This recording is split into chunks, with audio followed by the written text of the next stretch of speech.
Chapter 23 of Pride and Prejudice, by Jane Austen. Chapter 23.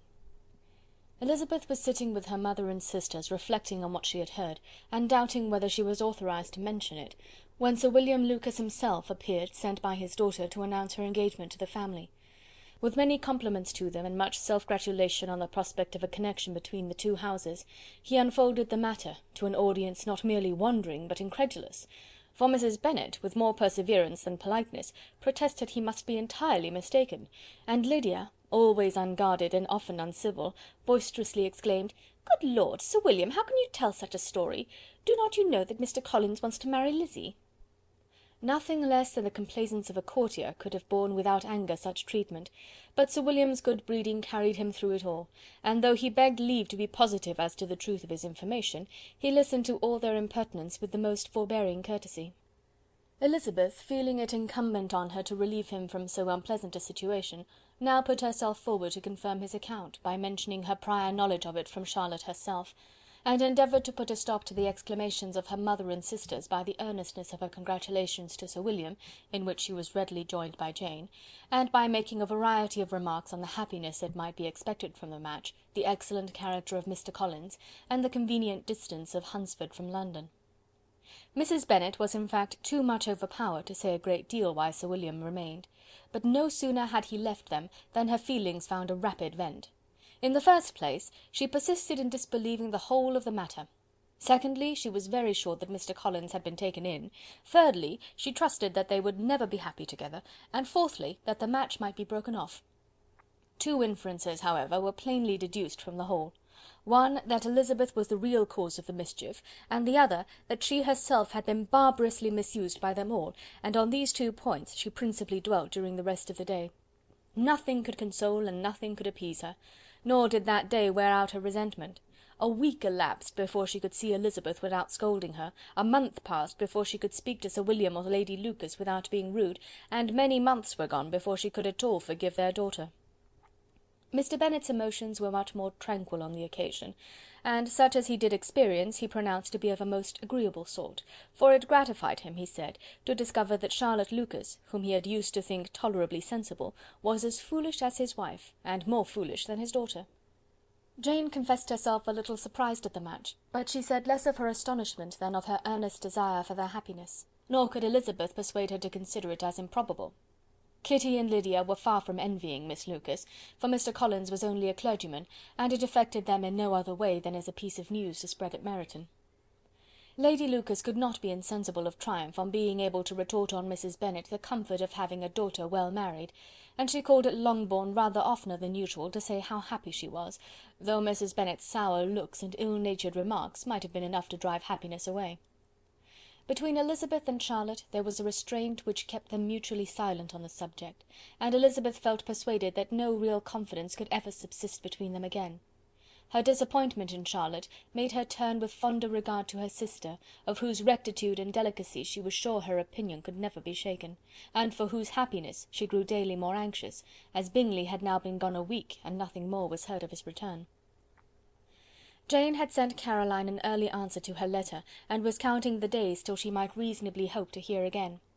The promised letter of thanks from Mr. Collins arrived on Tuesday, addressed to their father, and written with all the solemnity of gratitude which a 12-month's abode in the family might have prompted.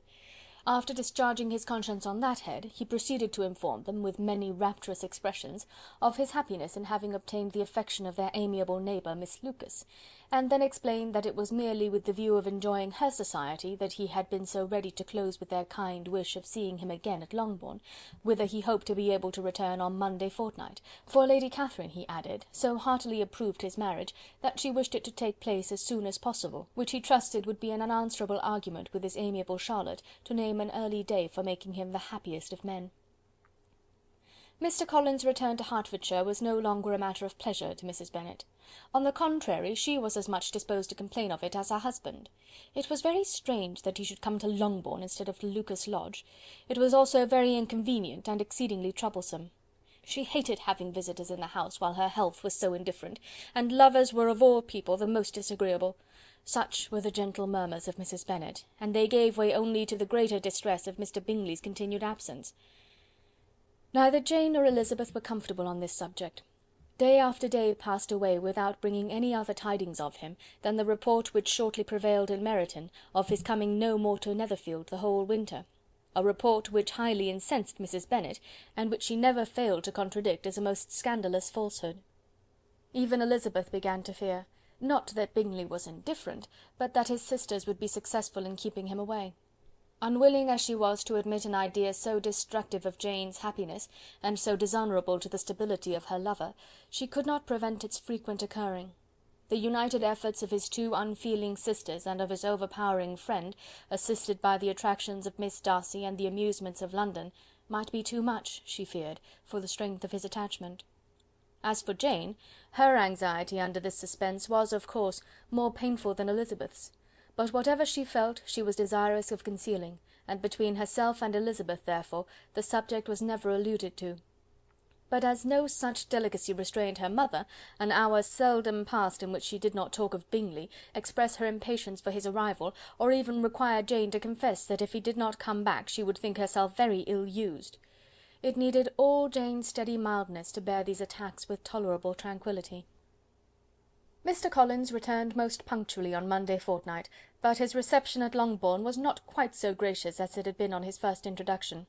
He was too happy, however, to need much attention, and luckily for the others, the business of love-making relieved them from a great deal of his company. The chief of every day was spent by him at Lucas Lodge, and he sometimes returned to Longbourn only in time to make an apology for his absence before the family went to bed. Mrs. Bennet was really in a most pitiable state. The very mention of anything concerning the match threw her into an agony of ill humour, and wherever she went she was sure of hearing it talked of. The sight of Miss Lucas was odious to her. As her successor in that house, she regarded her with jealous abhorrence. Whenever Charlotte came to see them, she concluded her to be anticipating the hour of possession, and whenever she spoke in a low voice to Mr. Collins, was convinced that they were talking of the Longbourn estate, and resolving to turn herself and her daughters out of the house as soon as Mr. Bennet were dead. She complained bitterly of all this to her husband. "Indeed, Mr. Bennet," said she, "it is very hard to think that Charlotte Lucas should ever be mistress of this house, that I should be forced to make way for her, and live to see her take her place in it." "My dear, do not give way to such gloomy thoughts. Let us hope for better things.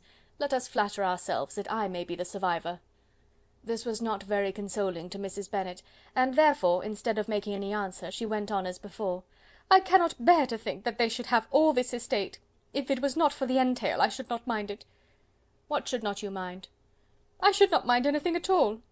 "Let us be thankful that you are preserved from a state of such insensibility." "I never can be thankful, Mr. Bennet, for anything about the entail.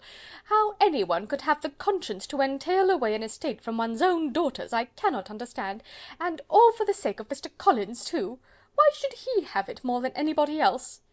"I leave it to yourself to determine," said Mr. Bennet. Chapter 23